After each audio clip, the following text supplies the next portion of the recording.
Time check. It's midday. Then it's Midday Discourse. Midday Discourse is a program that covers trending local and international news, current issues, and human-related topics. Join Samuel Odi weekdays 1 p.m. on Global Television. The discussion starts here.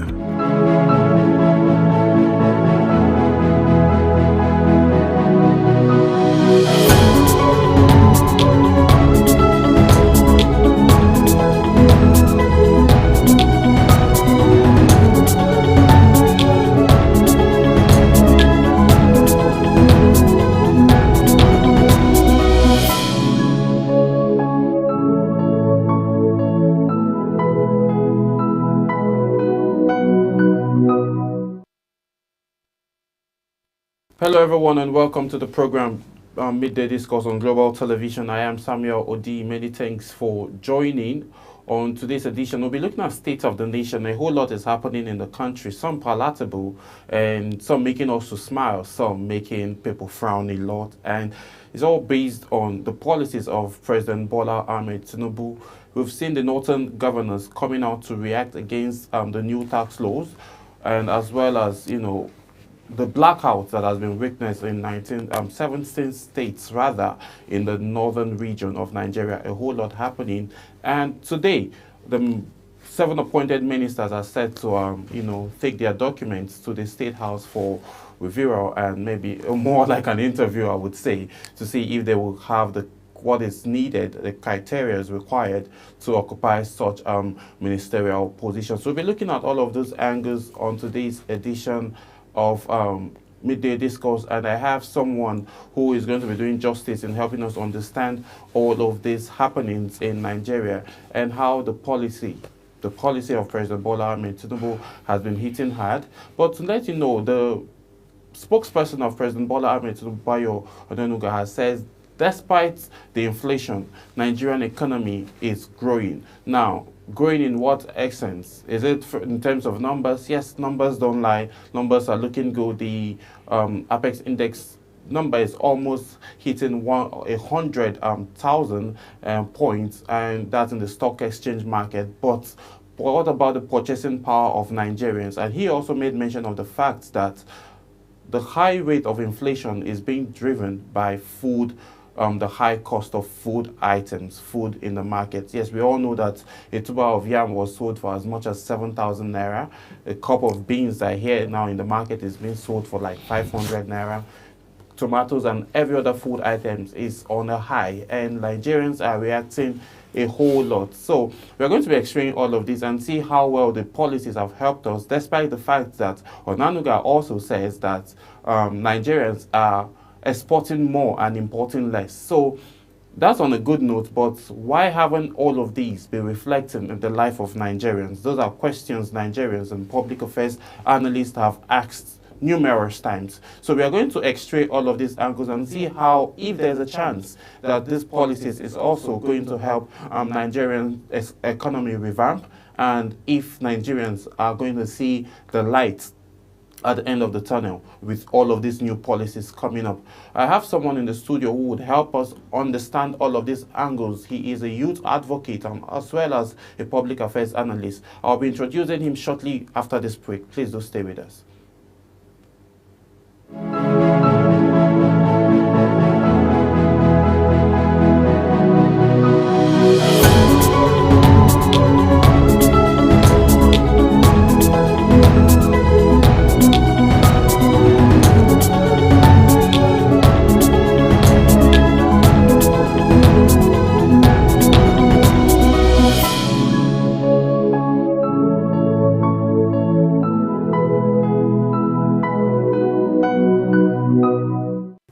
Yes, many thanks for staying with us, and we just had a very quick laugh, though maybe in the course of the program we'll tell you why we were laughing behind the scene. So we'll be x-raying these angles of the major talking points where the northern governors have reacted and said no, they are not in support of the tax reform of President Bola Ahmed Tinubu and the ministers as well, and then the blackouts in the northern region of Nigeria.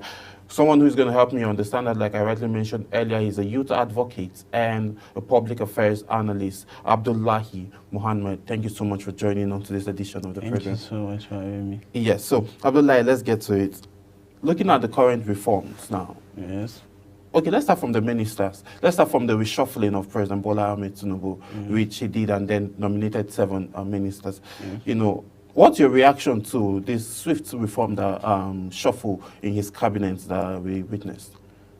Well, to be honest, in my own assessment, I don't see anything like, I don't see something really different because what happened was that 5 ministers were sacked and 7 in. And we've been talking of cost of governance and the Orange report. Yes, and like you know, when you are talking of cost of governance, the present administration will be talking of cost of government, reduction of cost of government. Yes. Now employing an additional ministers, like 2 ministers, you know, is going to increase the cost of government because those ministers also are going to have their personnel, their aides, you know, and all those allowances that they will be getting. And all. So, well, I have not seen any, because I was even surprised because the shocking minister that was removed was the Minister of Education. I thought maybe he's trying to make some reforms, and unfortunately,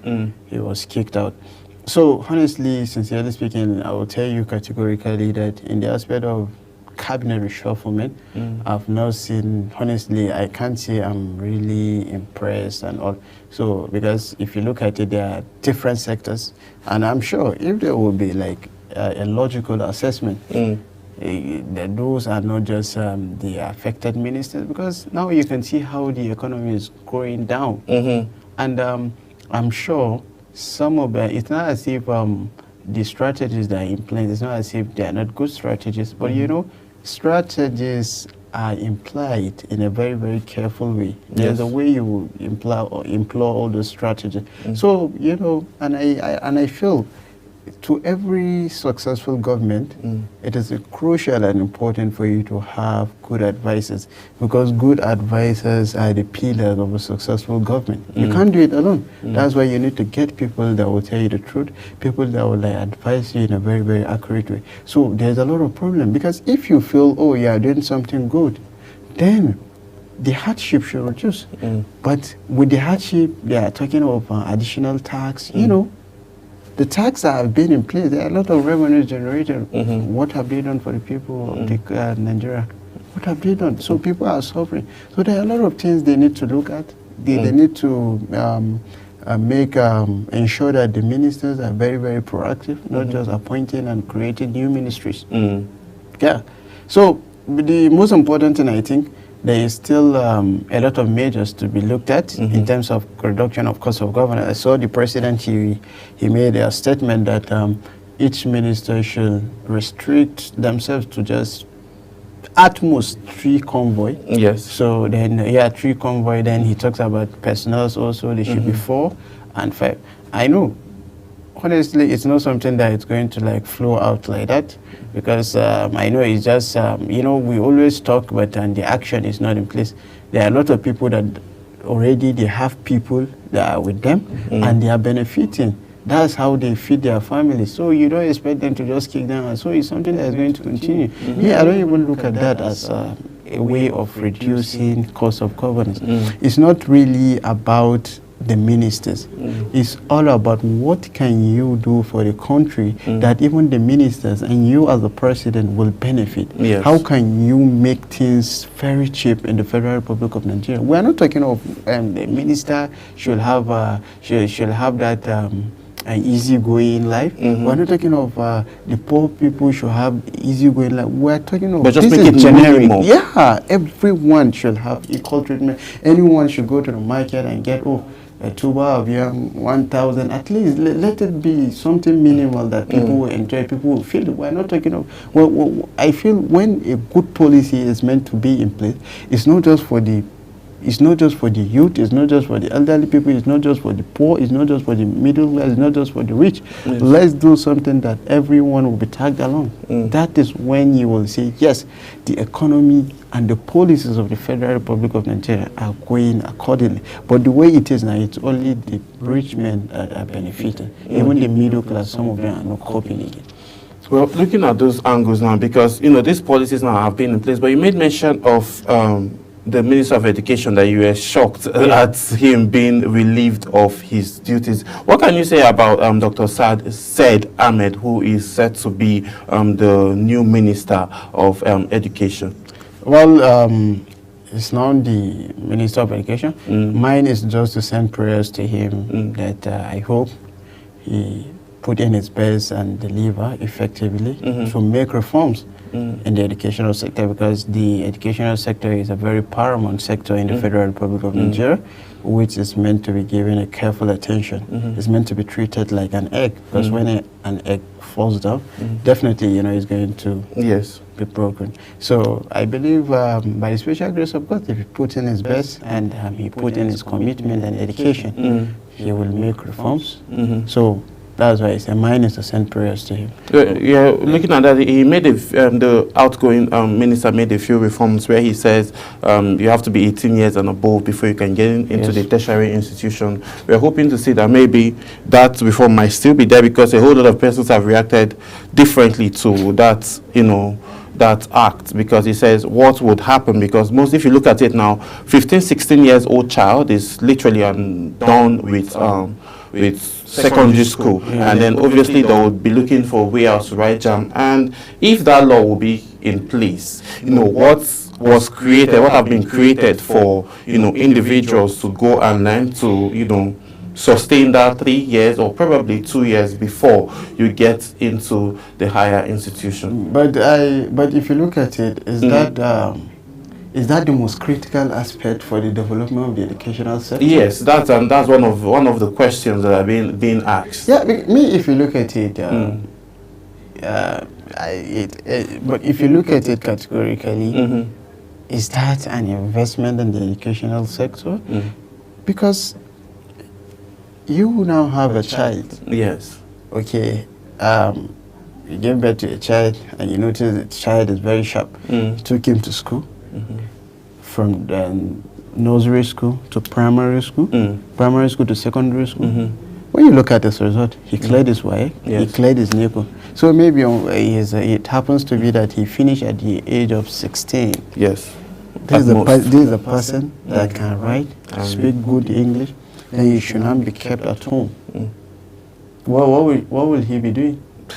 Staying at home might even deplete the rate of his potential, because no schooling and so I think from their own perspective they might be looking at it that everyone has his own view and perspective, but I'm telling you, I'm sure a lot of people would not agree to that, because this parent, you are not the one. If at all the government are the ones paying for everyone in the Federal Republic of Nigeria school fees, then they should make that law. But you are not the one paying school fees for a child.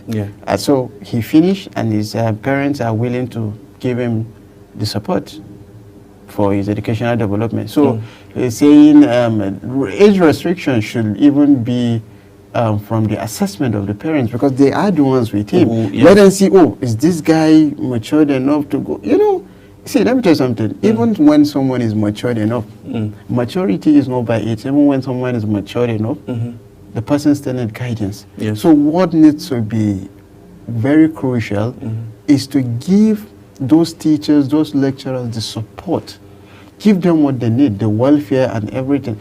Then, with that, it will be a robust energy for them to at least nurture to the discipline of the child. And so even a child is not up to 18, when he gets that discipline, he gets that orientation, I believe he's going to pick up. What angles do you think Dr. Said Ahmed should focus more on when it comes to help, boost more educational angles of Nigerian?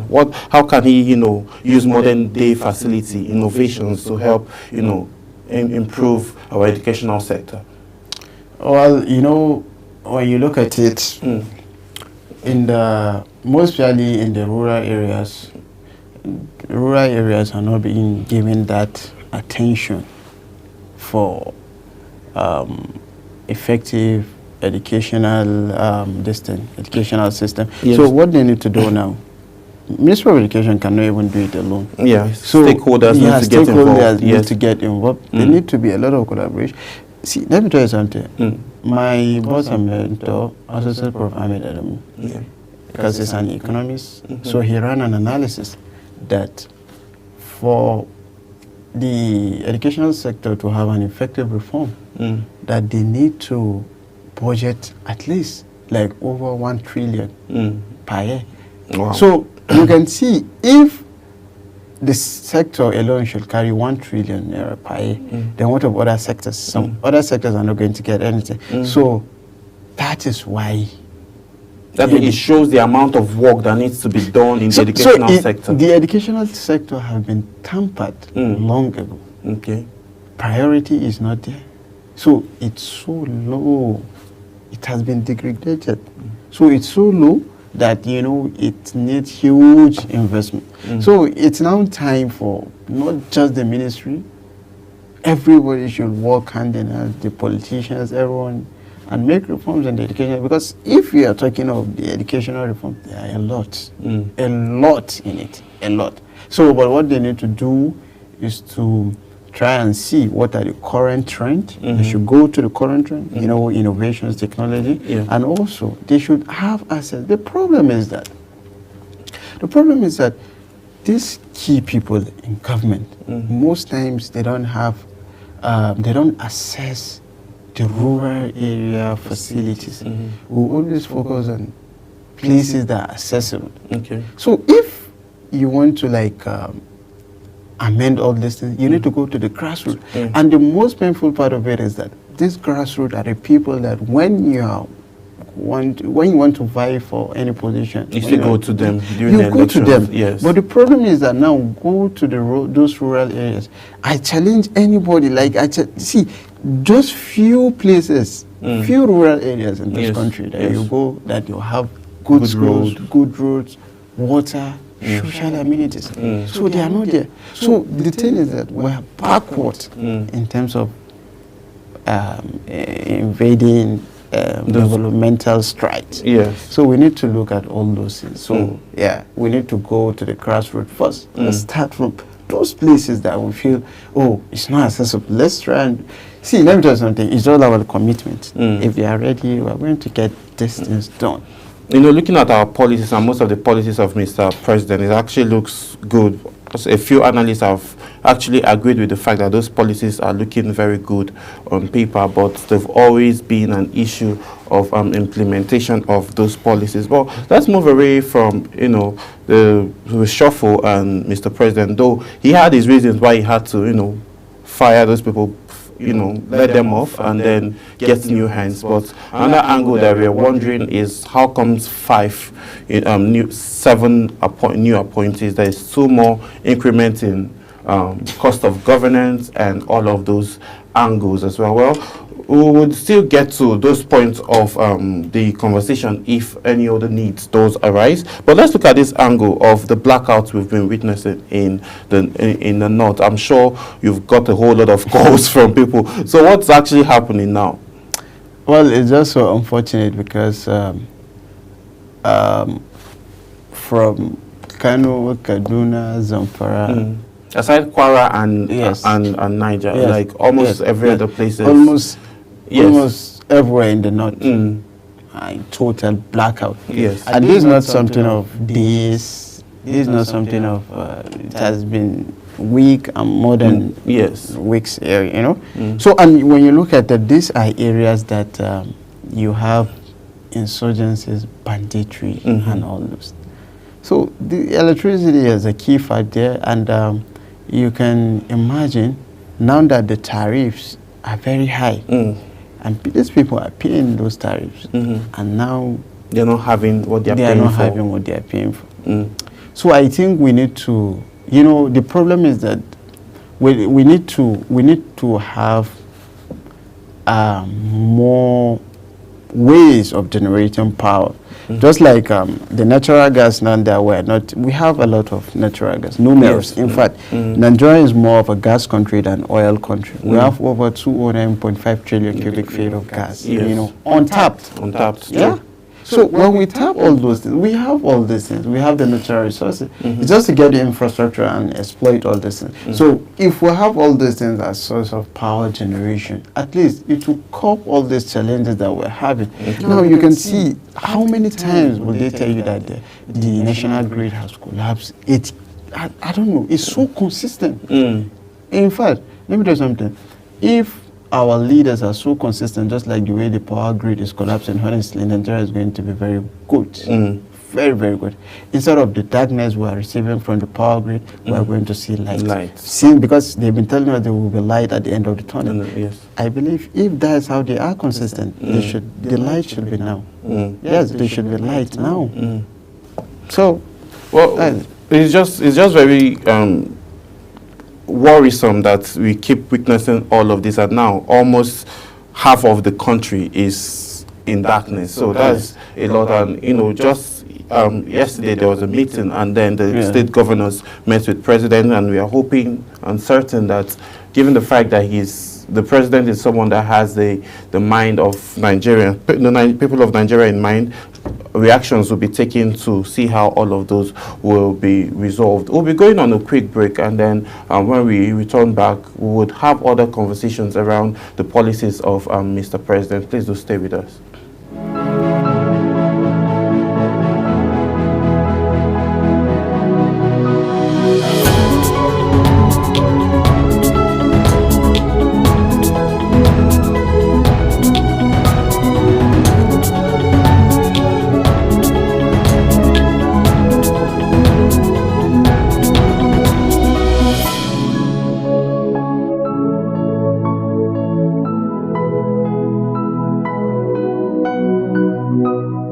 Time check.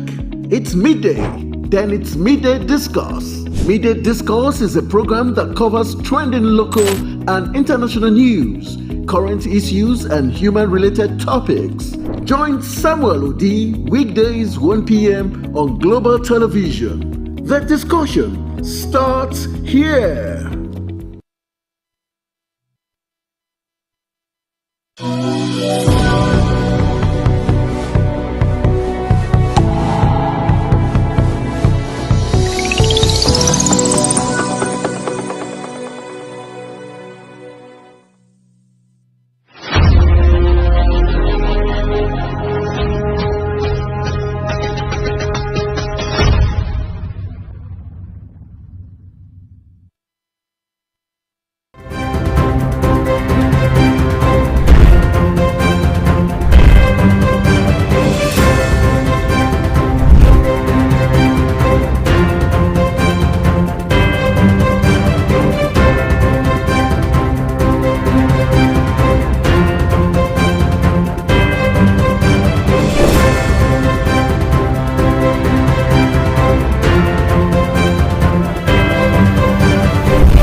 Time check. It's midday. Then it's Midday Discourse. Midday Discourse is a program that covers trending local and international news, current issues, and human-related topics. Join Samuel Odi weekdays 1 p.m. on Global Television. The discussion starts here.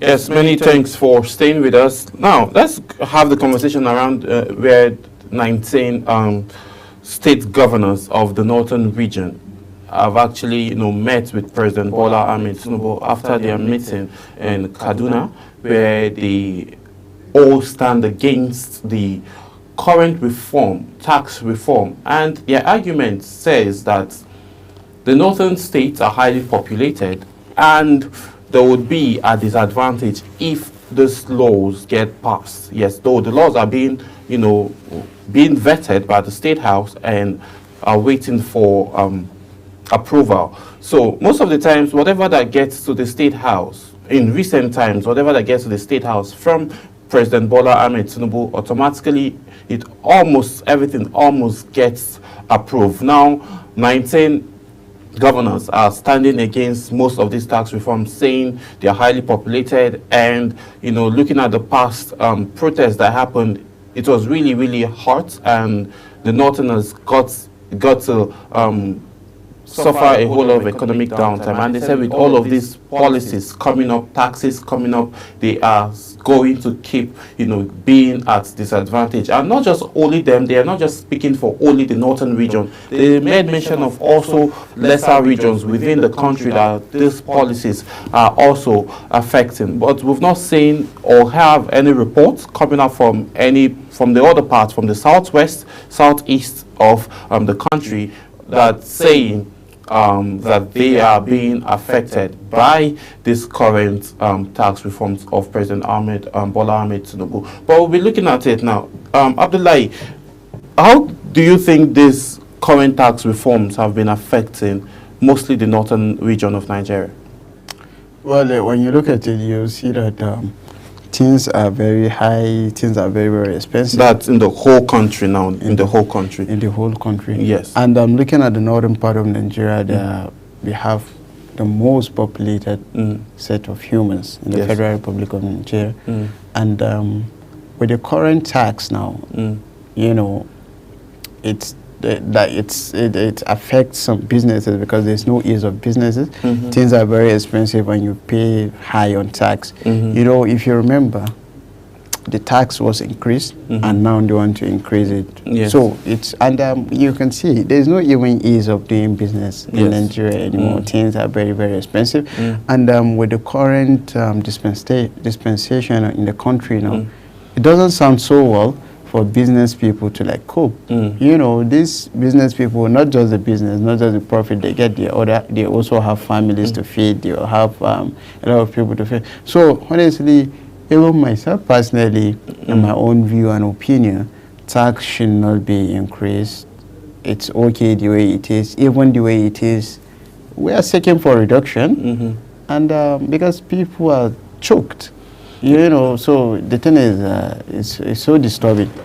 Yes, it's so disturbing. We have over 50 different acts in Nigeria, which mostly all of them are in line with tax laws. So FRCN have theirs, and then going on. But now you're a business person. Yes. Aside being a youth advocate and a public affairs, and you run businesses. So with the whole hike in price and everything, how have you been managing? How have business been so far? Well, it hasn't been easy, and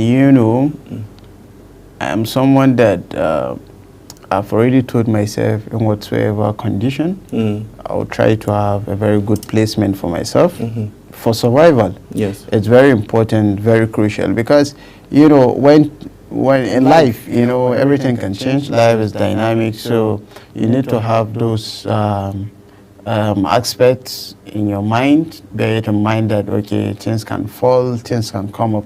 So I'm someone that I try to apply strategies when or in whatsoever condition. So I'm someone that is ever ready. Whatsoever this thing that is coming, let it come. Then we'll not have to tackle it. But the problem is that if I can survive it, then what of other people? So that's why we need to have a placement for everybody, so that everybody will have a sense of belonging. You can't just, now in Nigeria, currently, people feel divided.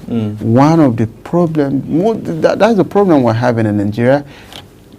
Tribalism, nepotism, and So how does religious this issues and all those things. So Yes. we need to have a sense of like, let everybody come and let everybody feel, the inclusiveness Yeah, in all of this? Let's look at the youth now that are, you're obviously a youth advocate. Yes. So these youth, a lot of youth now are having business plans. Though it's been argued that around fuel marketers have actually said that around 10,000 businesses are looking to shut down because of the fact that of the current fuel hike, and it's being rumored that the price might go up again, though nothing as such has been confirmed. But with all of this now, how well do you think the youth now, those coming out of school, because we're looking at our poverty line now is actually on a high, and then lack of jobs and all of that. So people coming out with business ideas now, how do you think with this dire economy, how do you think youths now can be able to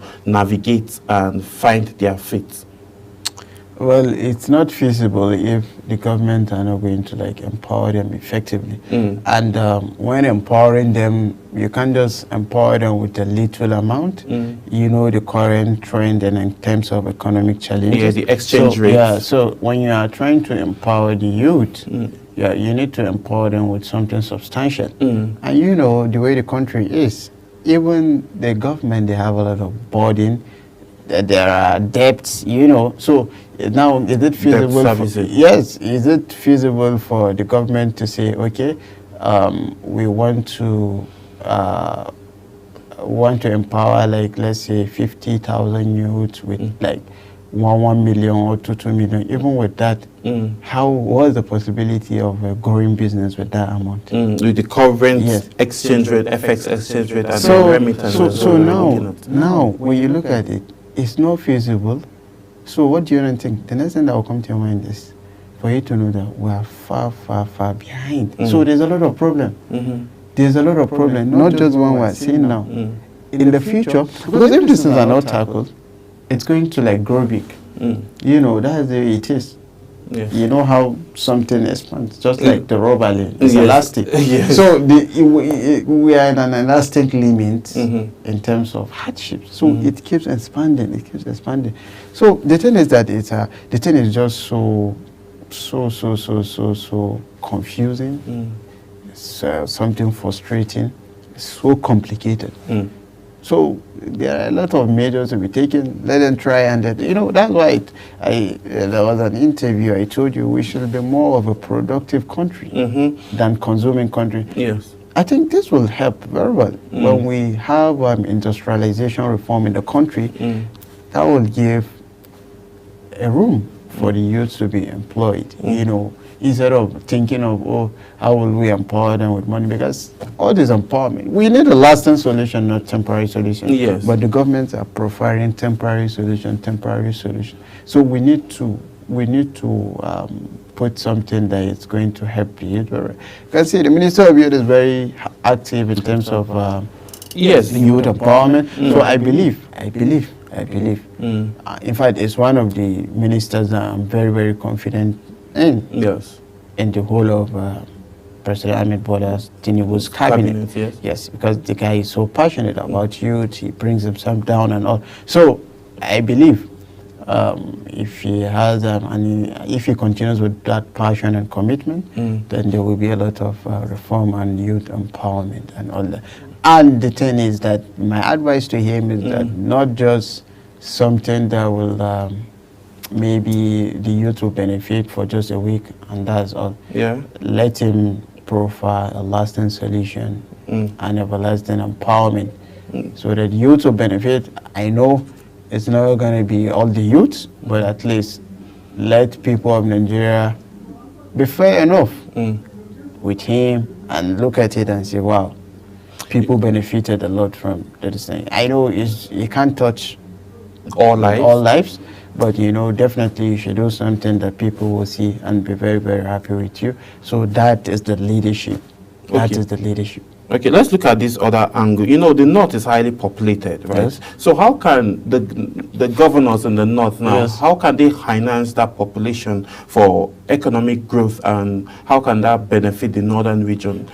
People is what drive businesses and economy. How can they leverage the impact of the population that they have in the north to be able to, grow their own. Well, one thing I was telling someone, I think about 2 weeks ago, is for the government to have, one thing is for the government to have an effective collaboration with other countries.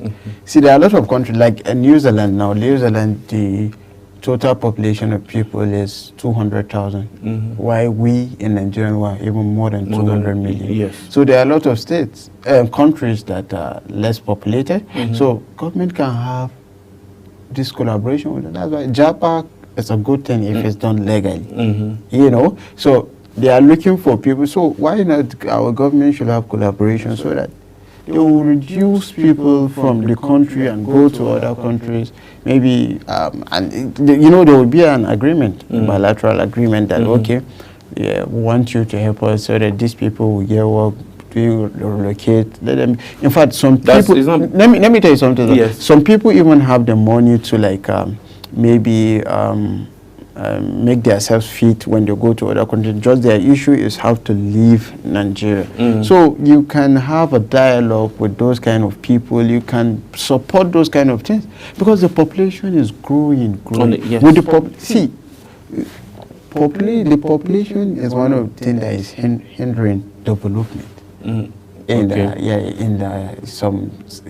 most of the states, just like the northern region, the population is too much. The population is too much. So even the budget, that's why whatsoever budget they bring, it can't fit everyone. It can't fit all the parts of the state because of the population. So we need to look at the way of reducing population. Let me tell you something. Population is one of the major problems of this country. Okay. Population is one of the major problems. How do you think that can be tackled? Well, just like last week I saw Nigerian Army training some of their personnel in terms of food security because they believe if there is food available, some of the people doing all this banditry will not be doing that because hunger is triggering them to do all this kind of stuff. So why would there be hunger in Nigeria? Population. People in New Zealand, I'm telling you, my friend was telling me that about 90% of people in New Zealand are fat. He said when he went to the country, only 2 people are lean. So there is food available. They are less populated. Everything is. In fact, when this Samoa program that they did in New Zealand, I'm telling you, the hotels there cannot even contain. They have to send a ship hotel, like inside on the ship. On the ship. They need to send the hotel from Australia because the hotels are already booked. So they need to send an extra distance. Yes. And the hotel is inside the water. It's it's an island. Yes. So those are the kind of things we should have, those kind of collaboration so that we can reduce people from Nigeria. So JAPA is a good thing if it's carried out legally. Well, the thing is about this the thing with this JAPA syndrome now and the policies now, I feel Nigeria have what it takes to be a great nation, but looking at those angles of having our leaders, like you rightly mentioned, if our leaders will be as consistent as the fall of our national grid, we would be having a better nation. That's a very funny way to put that that example. That's very, very way to put that example. But let's look at these other angles of the north. And then you made mention of our population, and then population obviously can be financed, but the north now is highly populated. Insurgency is hitting the north. The north has been suffering for over a decade.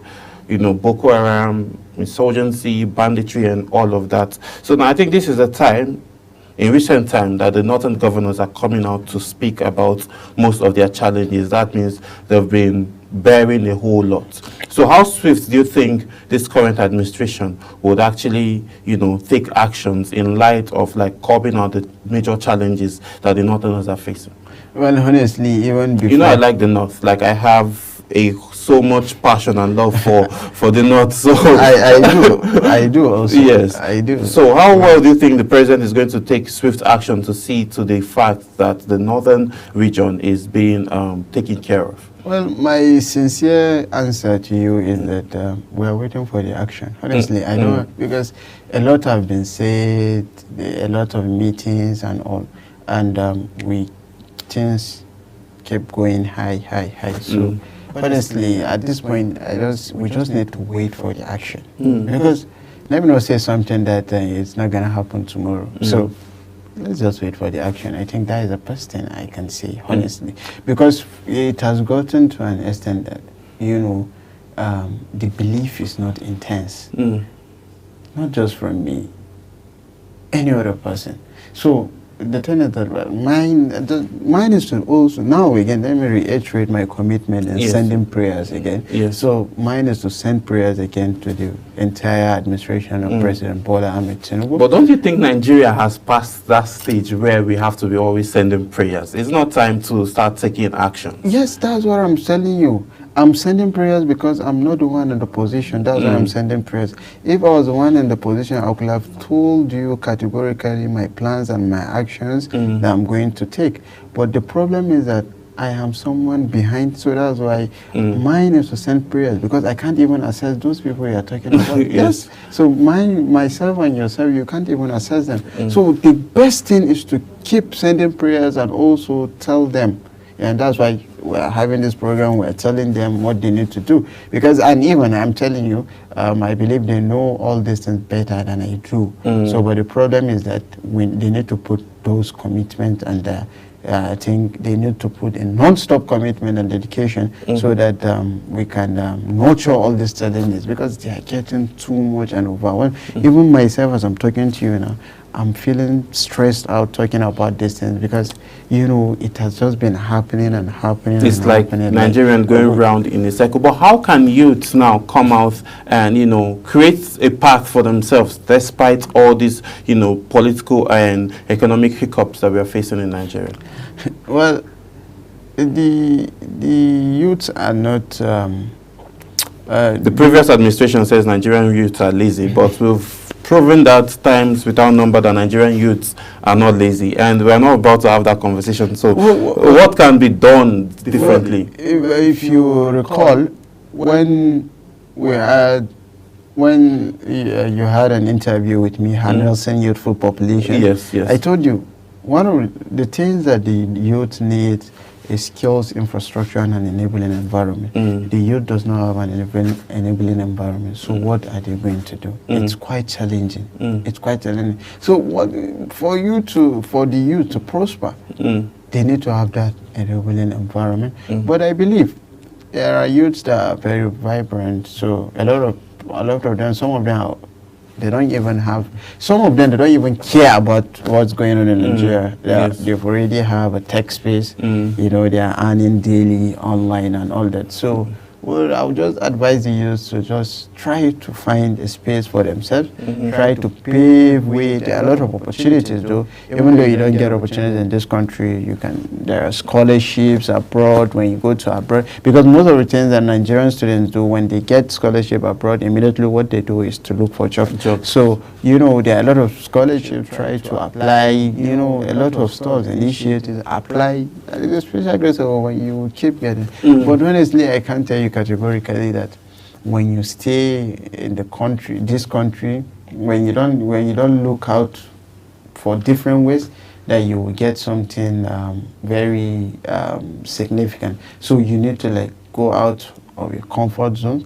Now, what I should even tell the youth now is for them to be stronger than ever. And then get skill acquisition programs. Yes, and then we at the moment. Yes, given the fact that we have someone who is actually really young as a Minister of Youth, so we are hoping to see a whole lot of youthful initiatives, maybe avenues, workshops, skill acquisition programs that will be coming up from the ministry, and then a way to give back to the society and see how well Nigerians will get to benefit. Not even just let me not even put the full burden to him, not just the Minister of Youth. Even individuals in the private sector, those are opportune. They can even come up with all the skills acquisition program just to support the youth. This country belongs to all of us. Yes. When you do it, when you bring out your money, when you give the support, you're not going to lose anything. Rather, you're going to gain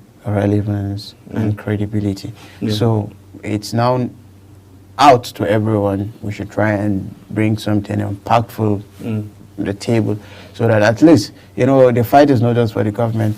We also, in our own little way, we can do whatsoever thing we can do.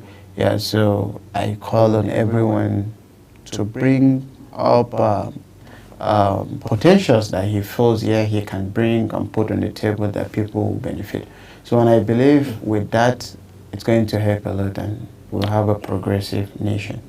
Well, we hope with most of all of these policies from President Bola Ahmed Tinubu, we are going to see a whole lot of reforms and change. And, you know, we've been talking, and I'm sure the appropriate bodies are obviously listening, and they will be able to take swift actions to see to the betterment of Nigerian economy growing, and as well as, you know, witnessing a significant change in every sector. And the policies and the taxation also, we are hoping that it gets curbed down, and we hope to see a whole lot of hope, because it's a renewed hope agenda. So a whole lot of Nigerians are hoping for positive change in terms of inflation, food inflation, as well as the Nigerian naira that has been floated, gaining momentum in the FX market, and as well as the new plan for the CBN governor and his cabinet, as mentioned, a monthly remittance of $1 billion into Nigerian economy. So, and Bayo Onanuga, the spokesperson of President Bola Ahmed Tinubu, coming out to say that the economy is growing. So we are hoping to see all of this, not just numbers getting better and getting bigger, but we are hoping to see it reflect in the current exchange rate and in the current food price of Nigeria, because it has been said by the spokesperson of President Bola Ahmed Tinubu that the key driver of Nigerian inflation is the high cost of food items. So we are hoping that that gets curbed out, and we hope to see that Nigerians enjoy this current growth that we are witnessing in the GDP. But before we wrap up, what's your reaction to the fact that Nigeria, that has been number one on the continent of Africa in terms of economic growth, is now down to number 4? What do you think can be done to help aid that growth, as if we could get back our position to number 1? Well, it's just mostly it's all about the economic reform, and the government have been saying yes, they are on it. They are trying to make economic reforms and all. But for something to be up and calm down, then that means there's a problem. We should look at that problem and solve it. I believe the government knows the problem, they know where it's coming from. So it's just for us to like place our commitment. And by the special grace of God, when they place this commitment, and then within a couple of weeks, months, years, we're going to get this done. So, and I believe as one we can get it done if the leaders are willing to have opening ears. Even people in the private space, the youth, elderly people, they can give excellent and brilliant ideas if they're ready to hear. And when they have this listening ears, I believe this they're going to get information that will help curb the economic challenges of the Federal Republic of Nigeria. So I believe the same way it was up, if they reinstate that commitment, it's going to be up again. So I would pray so. Well, we hope, talking about commitment, the federal government is actually committed, have been showing pros and angles of commitments. One, a swift action has been taken, you know, just last week, I think a few days ago, where Nigeria became a member country with BRICS, and that is something that we're hoping is going to help boost the Nigerian naira, and, you know, lots of naira would be competing with dollar and the others. So we hope that all of that does happen as fast as possible. And it's not all about just the commitment. Yes. Just to ensure that you are placing your commitment in a very, very effective way. It's just like you can see someone that is very hardworking and someone that is not really hardworking in your eyes or in your face, and you see that that person is producing more positive result than that person that seems to be hardworking. So it's more of placing strategies. When you're placing commitment, make sure that you are placing your commitment in a strategic way and in a very critical thinking manner. Yeah, so that's it. Okay, well, with all of that, that's how we draw the curtain on today's edition of